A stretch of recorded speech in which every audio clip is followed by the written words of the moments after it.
Samantha, thank you very much for joining us. I appreciate the time. Listen, first of all, tell me this. Why does nobody want to be a GP in New Zealand?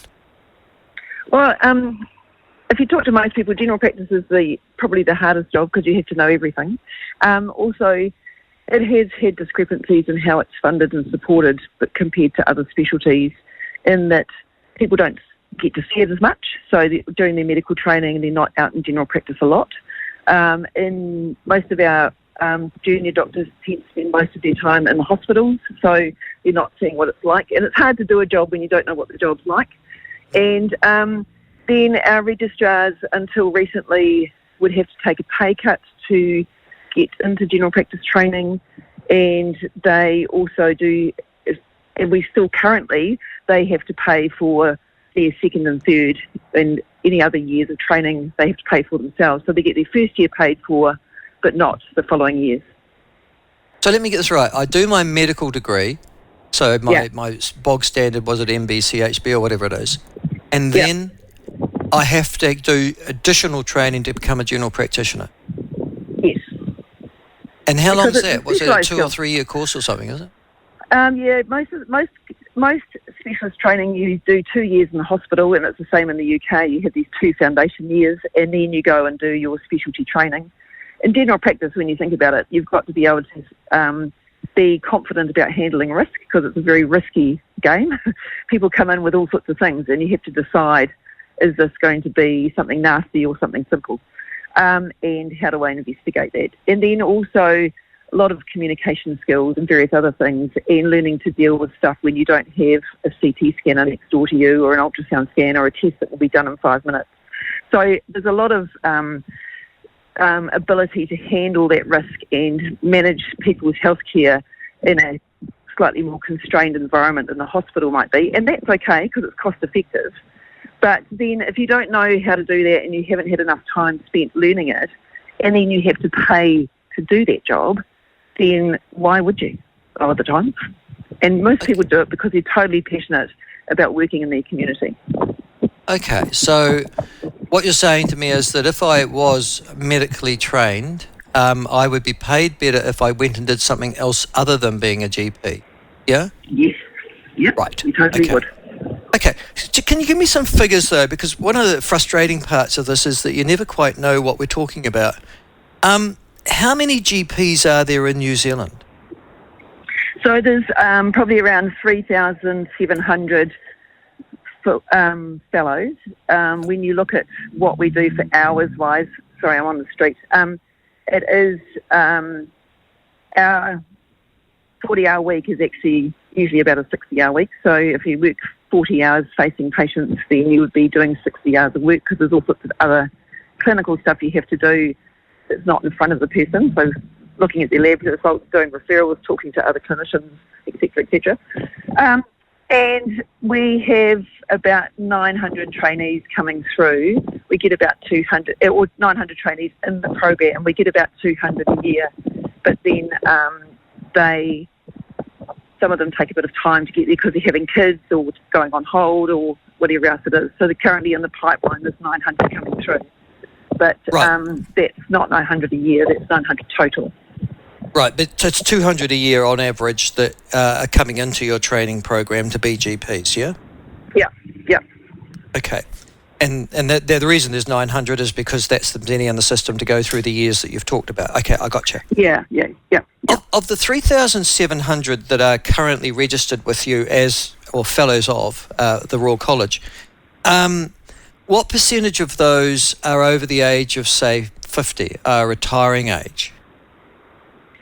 55, 60? 55, 60, yeah. Probably it's slowly shrinking. So the median age we had in our last workforce survey for general practice, this is the median, so it was about 51. It's slowly going down. There is a big gap between the 50-year-olds or probably the 55-year-olds and the next group behind. So there's about a 10-year gap. So you've got a whole lot of people who are 55 and above, and then you've got a whole lot of people who are 45 and below. And in that middle ground, there's hardly any, because in the 90s, we trained 50 a year. That's all we paid for. Right. Okay. And that's the reason for the discrepancy. Okay. So you're essentially saying that, so if I was to read this right, would it be that you are training enough people in a year, you're getting enough people coming into the system to be able to replace those who are leaving? At the moment, no, because we know that we need 300 a year because of A, the gap behind the 55-year-olds, and B, and so therefore the number, and also the number that are retiring, and also to keep up with the expanding population, the complexity of healthcare that we're dealing with, and just making sure that we are keeping up with the healthcare need in our communities. At the moment, we have 74 GPs per 100,000. Australia has 120 per 100,000. So now they're saying they need more, and we're currently have half what they've got. Yep. But they're a richer country. And obviously they can afford to pay people more. Is that the primary reason why you're losing your GPs? Well, you lost your GPs last year to Australia. It is lifestyle. It is economic reward. Yeah, I think economic reward is a huge driver. Our juniors who are coming through now, I mean, they've come through with university debt. So it's $100,000 to become a GP or a doctor at all. So if you've got $100,000 of debt and then you're having a family and then you want to buy a house, then to service that loan, you want to make sure that you're earning as much as you can. Everyone would. Yes, and I don't need to come back to New Zealand because they're not going to chase me for the debt if I'm offshore either, are they? No. So I have a practical incentive, a financial incentive to leave the country and not come back through the debt that I accumulate in my medical training. Yeah. And that's what happens, yeah. No, I mean, it's just simple. It's market demand, I would have thought. Okay, so that leads to the next issue. The government say they're going to train more. I wonder if they've got it wrong. They have got a number of students, as you know, at the Auckland and Otago med schools, but they want to start up a new medical school in Waikato with particularly a general practitioner focus, recognising that there is that deficiency in your fellows. That won't come on stream immediately, but let's just say that this lot have got another 4 or 5 years. They might be in operation then. Well, that goes some way to meeting the shortfall. Yeah, and I think the thing about it is there's two things about that. One is you have a postgraduate training program. A lot of our doctors who are in New Zealand who have, or people who have got a qualification in health and go, oh, I think I'll do medicine. If they currently go to one of our medical schools, they have to do 6 years of training. In Australia, you only have to do 4. So because there are postgraduate programs that mean that they recognise the qualification you've already got, maybe nursing or paramedical pharmacy, and then say, yep, go forth and conquer. So we do need a postgraduate program in New Zealand, absolutely, because otherwise, and we'll stop losing people to Australia if we do that. The other thing that we have... Just on that, can I say, though, that's not a government imposition, is it? I mean, that's the medical profession being, well, frankly, exclusionist, isn't it? No, I think it is.